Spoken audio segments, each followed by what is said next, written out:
நாளுக்கொரு நல்ல பங்கு. யாத்ராகமத்திலிருந்து தினத்தியானங்கள். ஜூலை 14. யாத்ராகமம் 32ஆம் அதிகாரம் 1 முதல் 10 வரை உள்ள வசனங்கள். விசுவாசத்தின் இலக்கு கிறிஸ்துவே. அவர்கள் கையிலிருந்து அவன் அந்த பொன்னை வாங்கி சிற்ப கருவியினால் கருபிடித்து ஒரு கன்றுக்குட்டியை வார்ப்பித்தான். அப்பொழுது அவர்கள், இஸ்ரவேலரை, உங்களை எகிப்து தேசத்திலிருந்து அழைத்து கொண்டு வந்த உங்கள் தெய்வங்கள் இவைகளே என்றார்கள்.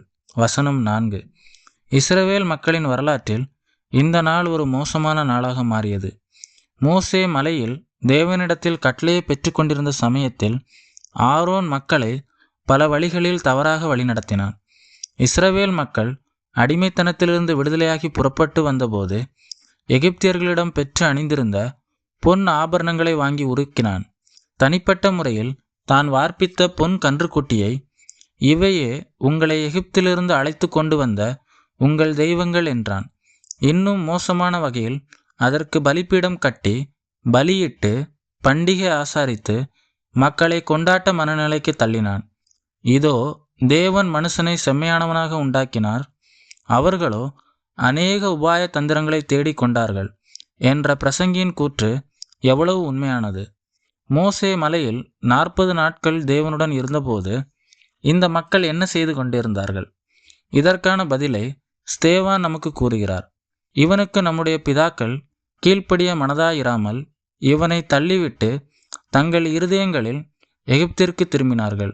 இதேபோல் அந்த மோசேக்கு என்ன சம்பவித்ததோ அறியோம் என்ற வார்த்தை அவர்கள் மோசேயையும் அவனுடைய தன்னலமற்ற சேவையும் எளிதாக மறந்துவிட்டார்கள் என்பதை வெளிப்படுத்துகிறது. இது நம்முடைய இருதயத்தின் மனநிலை அப்படியே படம் பிடித்து காட்டுகிறது இல்லையா? தேவனையும் அவரால் அனுப்பப்படுகிற தலைவர்களையும் நாம் எத்தனை எளிதாக கடந்து விடுகிறோம். புதிய ஏற்பாட்டிலும் விக்கிரக ஆராதனைக்கு விலகி ஓடுங்கள் என்று பல இடங்களில் வாசிக்கிறோம். பொருளாசையும் விக்கிரக ஆராதனை என்று புதிய ஏற்பாடு கூறுகிறது. மோசே மலையில் இருந்தது போல இயேசு கிறிஸ்து இப்பொழுது பரலோகத்தில் இருக்கிறார். தேவனிடத்தில் விசுவாசமாய் இருங்கள், என்னிடத்திலும் விசுவாசமாய் இருங்கள் என்று அவர் கூறினார். நம்முடைய விசுவாசத்தின் இலக்கு கிறிஸ்துவே.